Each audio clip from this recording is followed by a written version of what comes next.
Hello, this is Rachel and Terri Hello.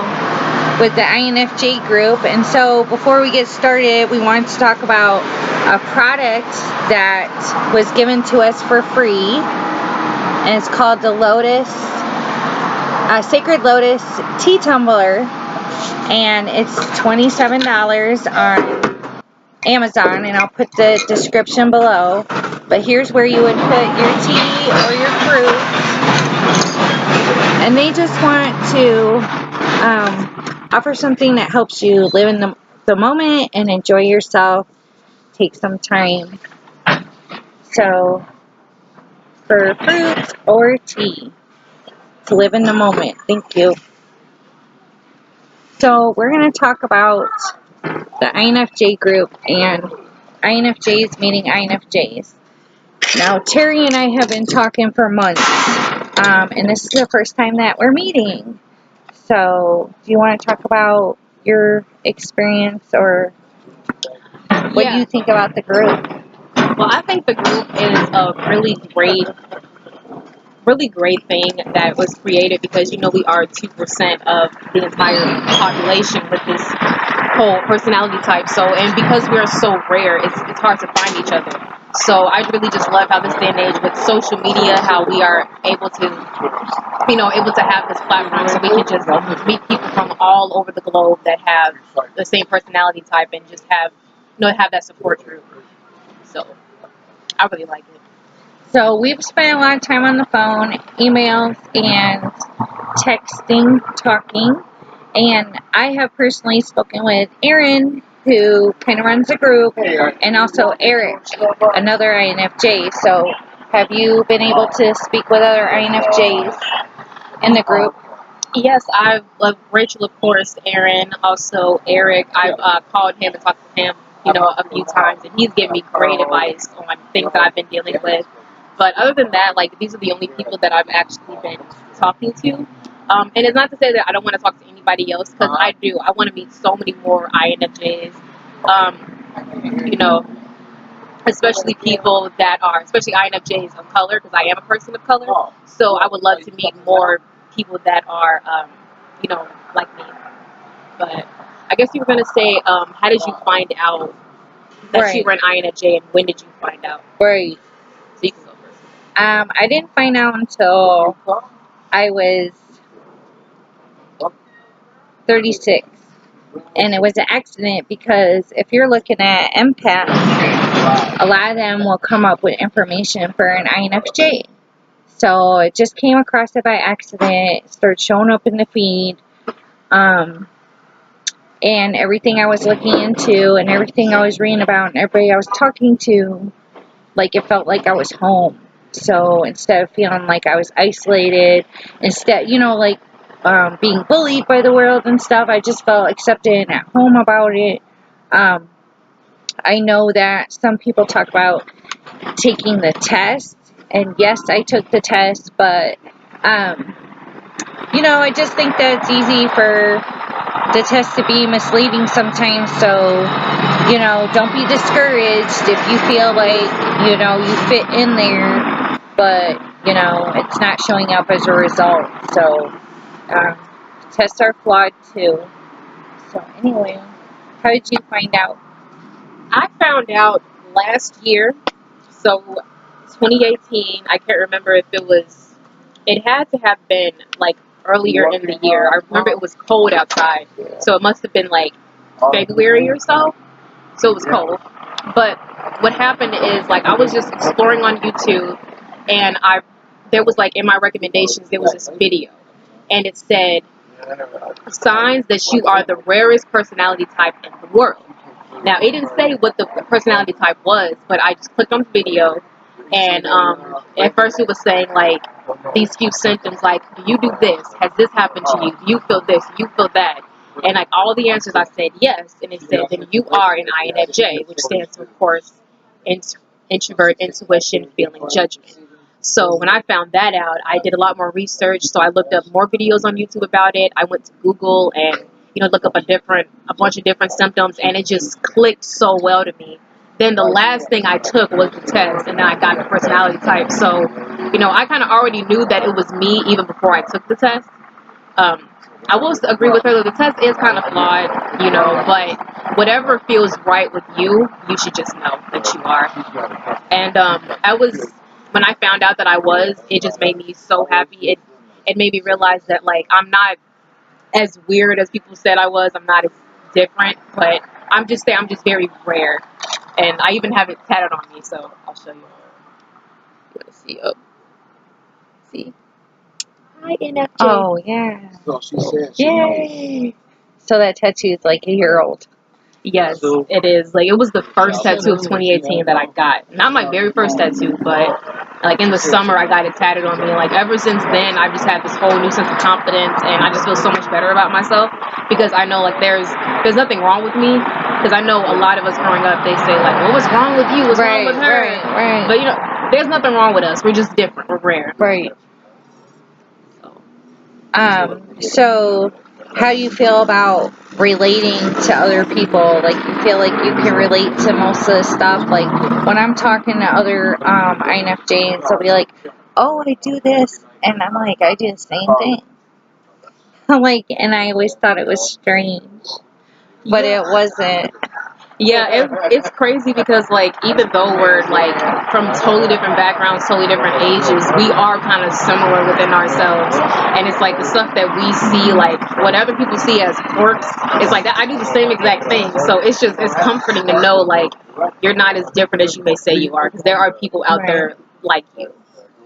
And part of finding out about INFJs is finding out about HSP, which is a highly sensitive person. So, you know, all the things like growing up and going through school and even through work life and stuff like that, college, you know, you're getting treated a certain way. So it's nicer to have something in common where, you know, we all kind of went through the hard times similar, and that we're not so weird to be bullied in the first place.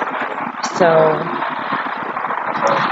yeah, I definitely feel like, you know, I feel like we've had a lot of bad upbringing. We were even talking about this earlier today. Like, a lot of us kind of, when we were kids, we were kind of ostracized, isolated from everyone. People just treated us any kind of way because we were just so different.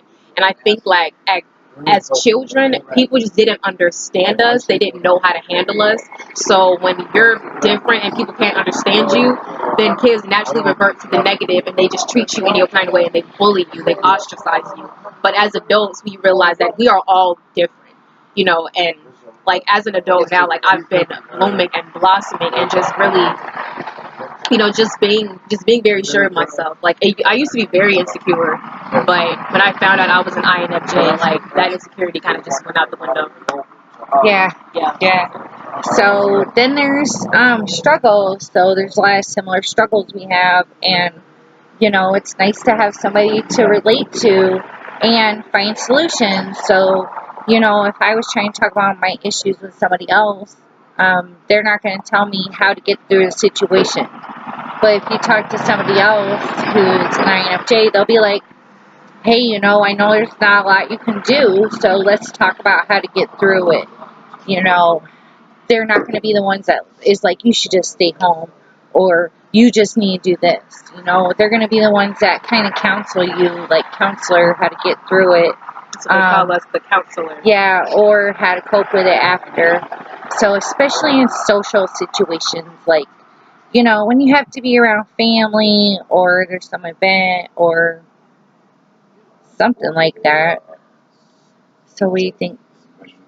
You know, I feel like we kind of, you know, sometimes, like, we kind of lack social skills, but I feel like over time we eventually grow out of it and we just get better with it. But I think it just comes with being more confident within yourself and more sure of yourself, you know, because I used to be a person that was, like, very insecure and anxious around social settings. So when the more anxious you are, the more awkward you become. So it's like, just try to relax yourself and you will be fine. And there's another thing is a lot of people with this personality talk about being taken advantage of. They have not found the solution to the cure for being taken advantage of. So that's where, there's a good thing about us being a minority. We can just support each other. And that's the whole point of meeting or reaching out on the internet. Whatever we can do is, we got to help each other get through it. And why some INFJs are like, hey, you should just stay at home, forget the world. That's the way they are. But the truth is, you have to get out there and show them that there's a different way of living. There's different experiences. There's more than just TV. There's more than, Netflix and Twitter. Yeah, gossip, YouTube. all that stuff. Definitely putting yourself out there. And I get, like, it's tough, like sometimes when we were so ostracized as kids, like as adults, we may be afraid to put ourselves out there. But, start small. Like, that's kind of what I'm doing now. Like, I just, another INFJ, like, we've known each other for months, and we're just putting ourselves out there so that way when we're more comfortable with each other, like in a smaller, like 1 or 2 people, then we'll be prepared to go in front of a setting where there's like 10 to 12 people. Right. So this is just really important, and I know that a lot of people in the group were waiting for this moment, and a lot of people are not close to each other to even make this happen. So it is possible. So now that you see us doing this, then you're not alone. You can't say you're alone anymore. And it's just really good to put yourself out there and find somebody like you, so you don't feel alone, so you don't feel isolated. Find people in your area. We found out that we live like 30 minutes away from each other, so live in the same state and everything. So that's why it was really good for us. We were able to meet up. So, just find other INFJs that are in your state and find people that are close to you. So if you find someone that is close to where you live, just try meeting up with them. And I guarantee you you'll be glad that you did. Right. So anyway, I just wanted to share this, and Terri and I will be meeting again in the future, so this won't be the only video. This is just to introduce her and to show you that we are people in the group, and we're willing to meet more people. If there's more people around the Chicago area, you can just contact me through my email or get a hold of Aaron with the group. And maybe we can start some kind of like support group or get together once in a while, maybe once every couple months. So it's, I would say, like, we'll leave like our social media accounts in the description box, and also just ask any questions that you may have, and we probably can like just answer them within the next video, Right. Or even just in the comment section, we can answer some questions about anything that you may have, whether it's INFJs or anything. Yeah, and during this little meeting, nothing's been one way. So she hasn't spent the whole time talking. It's been both of us. She hasn't asked anything out of me. You know what I'm saying? So if I would have gone out with somebody else, that would have been a totally different story. Like my fun time girlfriend. She always wants stuff. She always wants to be the one talking. So this was kind of nice to be around somebody who's more open-minded. So, and that doesn't want anything from you, but just simply have the company. Right. It's just cool meeting somebody that is similar, like me, that we could just bond, just get to know each other. Right. It's all about building friendships. So. The waiter at the restaurant didn't understand my sense of humor, but she did. I even told her, I was like, yeah, they don't even understand our sense of humor. It's like, it's really hard to be understood. Mm-hmm. So anyway, yeah, we had a great meeting, and we're going to do it again. So anyway, thank you, everybody. Thank you. Bye.